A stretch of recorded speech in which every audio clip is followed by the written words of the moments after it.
Hey guys, how you all doing? The Wrestling Guy back here today. Welcome back to another video on the channel. Today guys, I didn't think I'd be doing another one of these this year. We have some more WWE releases. I'm sure a lot of you have seen by now, all over the news, all over social media, all over YouTube. WWE have made some big game-changing releases, both in the main roster, on NXT, 205 Live and things like that. We're going to be breaking down each of them in this video, and I'm going to be sharing my opinions on what I think has caused this, and yeah, just my overall opinions on these releases and my thoughts. So if you guys did go on to enjoy the video, hit the thumbs up button and subscribe. And thank you for joining me for yet another video. And yeah, so let's jump into the first one. So WWE have made some lower card releases. This is on NXT and 205 Live. We have Zeda Ramirez, Katrina Cortez, Zeda Ramirez, Jessie Camia, Oni Lorcan, Trey Baxter, Gran Metalik and Lindsay Dorado, Harry Smith, Mia Yim, Eva Marie, Nia Jax, Keith Lee, Ember Moon, Frankie Monet, Karrion Kross and Scarlett. Now let's kick things off. So Zeda Ramirez, they barely used him. He's an Indian wrestler. Saw him briefly, I think it was at Crown Jewel. Not particularly bothered about this one. Didn't see much of him. Yeah. We won't see any more of him. Katrina Cortez was used regularly on 205 Live, I believe it is. Not another massive shocker to see go. Unfortunately, didn't see much of her, but yeah, if you guys want to go and check her out, obviously on the WWE Network, and have a look at some of her 205 Live action. Next we have Zeda Ramirez. Only had 3 matches with the company. 3 matches. That's really not a lot at all. Next we have Jessie Camia. He was part of the Robert Stone brand briefly, and she was also in the Mae Young Classic. She's had various matches through her time in NXT. Her biggest one is known to when she beat Toni Storm. But we didn't see much of her again. She wasn't with the company for very long. Sad to see her go, but yeah, it is what it is. It starts to get a little bit more deep-hearted now and personal. We've got Harry Smith. Obviously, it's a shame. Didn't see much of him. I know he was only signed recently, but we didn't see much of him. Would have liked to have seen a bit more, and yeah, shame to see that one go. Oni Lorcan, oh man, this is a heartbreaking one. This guy was capable of doing so much more than what he was used for. I mean, don't get me wrong, some of the stuff he's done in NXT has been absolutely brilliant. Oni Lorcan and Danny Burch have been great together. They've really taken the world by storm. Great NXT Tag Champions, did some great stuff with Pete Dunne and Pat McAfee. But Oni Lorcan, he was capable of so much more, and it's a real shame to see him, as many others on this list, not be used to their full potential. He could have potentially been a North American champion, or even an NXT champion if they really wanted to. Oni Lorcan could have been pushed up to that next pinnacle, and even if not that, he could have gone up to the big brand, Raw, SmackDown. Could have been an NXT, not NXT, an Intercontinental champion or a United States champion. The potential was there for this character, and obviously partnering up with Danny Burch was amazing. They're a great tag team. Really glad that they finally grabbed hold of that tag team gold that they really deserved. But yeah, Oni Lorcan, it's a shame to see him on there, but he is on there. I wish him all the best of luck in whatever he decides to do next. Next up we have Trey Baxter. Now this is a very interesting one. He's done some great work in NXT. Didn't get to see much of him, which is a real shame. He brings to mind almost like a modern day Ricochet. He has a lot of potential, and again, even more so than Oni Lorcan, I think. Trey Baxter has potential to be a North American champion. And it's really strange that he's on this releases list because he fitted the new NXT format perfectly. They were going for those younger stars that they were bringing up, fresh people, not many people had seen. I know Trey Baxter has done some work on the independent scene and the indie circuit, but the new fitting they're going for, Trey Baxter was the pinnacle of that. He could have been right at the top. Like I said, you would have been a great North American champion in this new NXT 2.0. He was on this releases list, and funny enough, not long after he was released, it was confirmed that he is making his indie wrestling return. Because as I'm sure you guys know, if you work for NXT, you don't have to work the 90-day no match clause. It's only 30 days. So it's being confirmed that Trey Baxter will, of course, be returning to GCW as Blake Christian at their next big show. So that is going to be really good. What a time to make that announcement as well. Let's do it whilst everyone's searching for Trey Baxter on the internet. Let's get the hype up. Let's get the momentum going for his indie return. Trey Baxter, great move there by GCW. Get it up there. Yeah, so Trey Baxter, really looking forward to seeing him as Blake Christian in GCW. Really suggest you go here and check that one out. Next up, we have Gran Metalik and Zeda Ramirez. This was I'm kind of a bit on the fence about this one. The two guys that we haven't seen for a while, if I'm honest, kind of forgot they were even with the company. Haven't seen either of them do anything massive for a little while. They're fun and exciting to watch. Don't get me wrong, Lucha House Party, obviously when they were with Kalisto, always fun to watch, always entertaining, really good at getting the crowd going. But they have been released. The rumours are that Lindsay Dorado has been experiencing some back and leg issues, which may have been the potential cause behind this. We don't know, but it's a shame to see them go. At the same time, there's space for them to go somewhere else. Could easily see them doing some work on the indie circuit, just trying to build their characters back up, and possibly an AEW move. I never know. You never know. So we'll see. We'll see what happens. Mia Yim. She was not used to her full potential. She really was not used to her full potential. Everyone forgot about her. Everyone forgot that she was there. And there's one reason I think that this has happened. They put her in Retribution. As soon as she joined Retribution, it ruined her completely. You might as well have just chucked her out then. Retribution ruined Mia Yim, which is a shame. She was different. When she was on NXT, she was great. When she first arrived on the scene, I thought, wow, this girl's really going to take the division by storm. Future NXT Women's Champion, future Raw Champion, SmackDown Women's Champion, whatever. She was going to take the whole women's division in WWE by storm. Then, time sort of went by. She put her in Retribution as a surprise. Everyone was shocked by it, and it ruined her. And now she's gone, and it's a real shame. This was one that they really should have took hold of and said, right, we're going to take this girl, because she's a bit different. She's like Rhea Ripley, Mercedes Martinez, for example.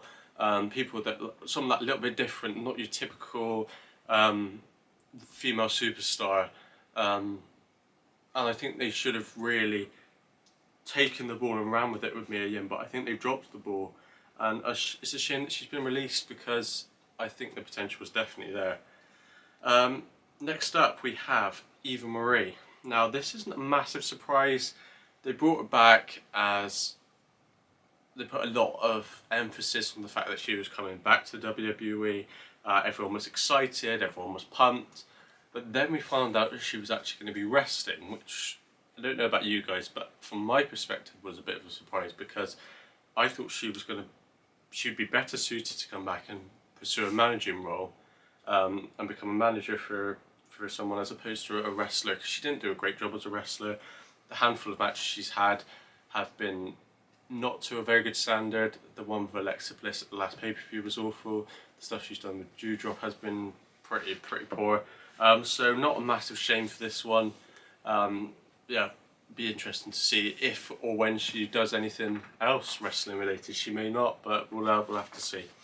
So we're starting to get into a few more of the bigger ones now, and this next one, Nia Jax. This was a bit of a surprise, if I'm honest. They never used her.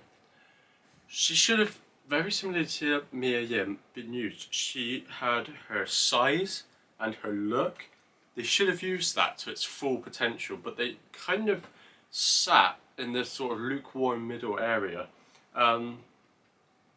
There's a lot of stuff coming out about how she's not a safe worker, and I know fans have been very vocal about Nia Jax moving back down to the developmental or being released a lot sooner than this date.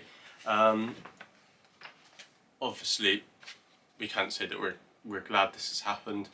This poor woman, as the rest of these people on this list, has lost their job. You wouldn't wish that on anybody. Although I would say that I'm not interested in her as a wrestler, you can't say that you would wish that she had been released earlier, because this is someone's job, this is her life, she's probably distraught by this. And yes, there was a couple of spots where you thought that she could have been better, but yeah, it's a shame to see her go. Didn't use her enough again. I know she had that period where she won the title, she had some great matches over the years, done some stuff with Shayna Baszler recently, but yeah, I just think again another female superstar they've really dropped the ball with, which is a real shame. Next up we have the Bearcat Keith Lee. This guy never got the push that he deserved. As soon as they brought him up from NXT, I predicted the way that this was going to go. I knew that they didn't have anything for him. Vince McMahon didn't see the potential in Keith Lee that everyone else saw. I know, obviously, especially over the past couple of months, he has had a long period of absence.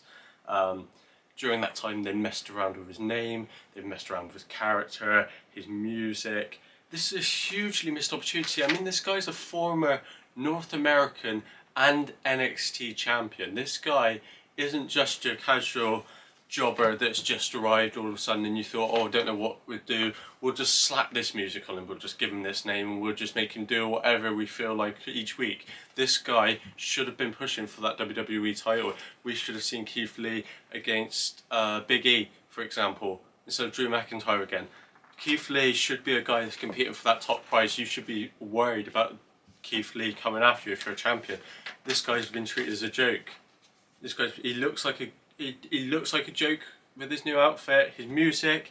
They've taken something that was a license to print money and they have completely burned it, which is a real big home goal for them, because Keith Lee was absolutely destined for good things. He was, the possibilities were limitless. So yeah, really big shame, and one really close to me. If I were Keith Lee, I'd probably say AEW. It's got to be that way. Ember Moon, I know, I feel like I'm repeating myself a lot, but they never used Ember Moon. So as far as she could go. Once she left NXT the first time, everyone forgot about her. She made a fantastic return, which she did some brilliant work with Shotzi Blackheart, in which they won the NXT Women's Tag Team titles. She's a former NXT Women's Champion. She had some fantastic matches with the likes of Asuka, Shayna Baszler, Bayley. She has been up there and she's been competing at that top level. When she went up to the main roster, she's been in Money in the Bank matches, she's been in Royal Rumble. She should have been a Raw or SmackDown Women's Champion, but it just hasn't happened.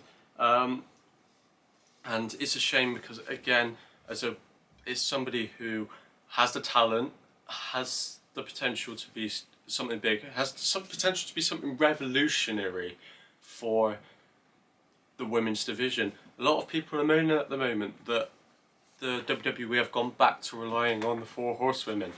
Becky Lynch is SmackDown Women's Champion. Bayley, obviously off sick at the moment. Sasha Banks, Charlotte Flair, your SmackDown Women's Champion. Sorry, Becky Lynch now the Raw Women's Champion, so switch the belts around.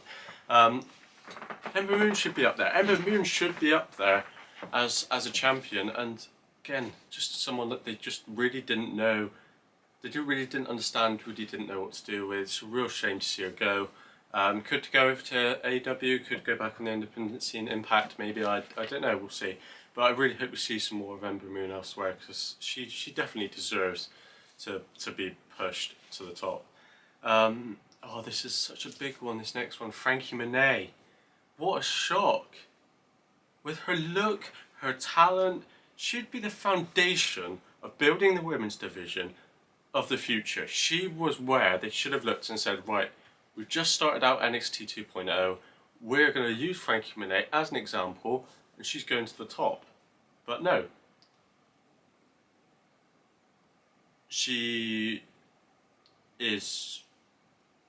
They put all of that emphasis into the fact that she'd arrived finally in WWE.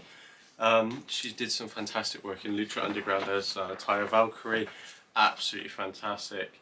And she should have been the foundation that they're building up to being the next era of women in wrestling. And again, it was just ruined. They threatened at one point she was going to be going for the NXT Women's Championship. I would have loved to have seen that. Nothing came of it, and now she's gone, which is a real shame, because she had a lot of potential, and I could easily see John Morrison now leaving as soon as well as a result of this. So that's a real shame. Big fan of John Morrison. Could easily see the two of them going over to AEW or even to Impact. But yeah, I really hope that they get the opportunities that they deserve. And this last one, this breaks my heart. Scarlett Bordeaux and Karrion Kross. I am absolutely gutted about this one. On NXT, they were used perfectly. They were the best thing that NXT had for quite a long duration. They had everything. They had the look, the outstanding entrance, the skills, the energy, the presence, that feeling you got like, oh my gosh, that's Karrion Kross. The guy is a former NXT champion, for God's sake. He was dominant. He was one of the greatest NXT champions we have seen. With Scarlett Bordeaux by his side, it was a match made in heaven. You literally couldn't. It was a license to print money. You couldn't have asked for anything better. They moved Karrion Kross up to the main brand on his own, which made no sense to me. He lost his debut match. They chucked a gladiator mask on him and destroyed everything that Karrion Kross was about. Absolutely everything. All of that hard work, that character, the feeling of what Karrion Kross was about was just completely gone. And I'm going to just read a quote from the chairman of the board, actually, because he can't be with us at the moment, unfortunately. However, he has asked me to say that this guy should have been the next Brock Lesnar, and I think that's a really good point. Would have liked to have seen them say, right, Paul Heyman, take Karrion Kross under your wing, make him the next Brock Lesnar. Oh, it makes me excited even thinking of the prospect. And if I'm honest, this is almost certain an AEW pickup. I think AEW would be stupid not to pick Karrion Kross up. This is absolutely perfect for them. So that is the list, guys, and that has taken the total up now to 70 releases this year of superstars, which is just a crazy number. But there are possible rumours and potential reasons for these releases. It's believed that 5 of these releases were made due to them not being COVID-19 vaccinated. Now, this is quite a hot topic. I know that Nia Jax is the prominent one. Karrion Kross, I think, is antivirus as well. Although I think this is a difficult obviously situation with the coronavirus, I think this is going to be the sort of way that we see a lot of sport in industries go, because obviously if you're not COVID vaccinated, you can't do international travel, which means you can't do the touring shows or anything like that. So it leaves the company in a bit of a sticky situation. So I can kind of see this as kind of a bit it's kind of a shame that they've lost their job because of it, but obviously this is all rumours, all speculation. Obviously, as I mentioned earlier, Trey Baxter is going to be debuting on GCW as Blake Christian, and Izzy Dorado has obviously received some back and leg injuries, which is a real shame. I really hope he recovers from that soon. And finally, to finish things off, WWE put out a statement earlier today saying that they have announced record profits ahead of roster cuts. This is really interesting. I don't know what this new model is that WWE are going for, but they are going for a new restructure where they're basically gutting out all of the stuff that they don't need, all of the wrestlers, all of the backstage staff that they don't need, getting rid of them, and just leaving the people that they need, which is really confusing in my eyes, because when they come to doing the live tours, the house shows, they can't have people doing the main shows, Raw, SmackDown, NXT, and doing those shows at the same time, which is what you'd normally use your overflow stars for. If they're getting rid of all of those overflow stars, then who is going to do those shows? There's reasons behind it, I'm sure. Speculation is really varied, there's rumours all over the internet. But yeah, it's up to 70 now, guys. 70 70 releases in total in 2021 of WWE Superstars. Some really heartbreaking names on that list. So I've shared my thoughts with you. Please let me know down below in the comment section what you guys thought. Would love to see your guys' thoughts on this. This is obviously quite a hot topic in the wrestling news right now. But I really hope you guys enjoyed the video. Hit the thumbs up button and subscribe if you did, and I will see you next time.